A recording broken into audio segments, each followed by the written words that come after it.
এই সমস্ত মুনাফিক মার্কা মুসলমান যারা ছিল, তারা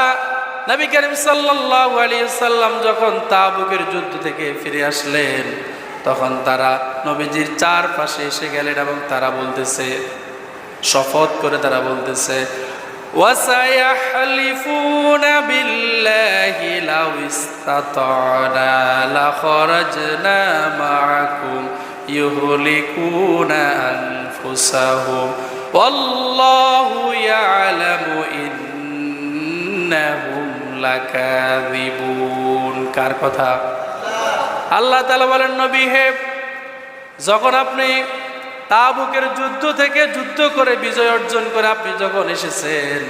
এই সমস্ত মুনাফিকরা আপনার চতুর্পাশে এসে বলতেছে,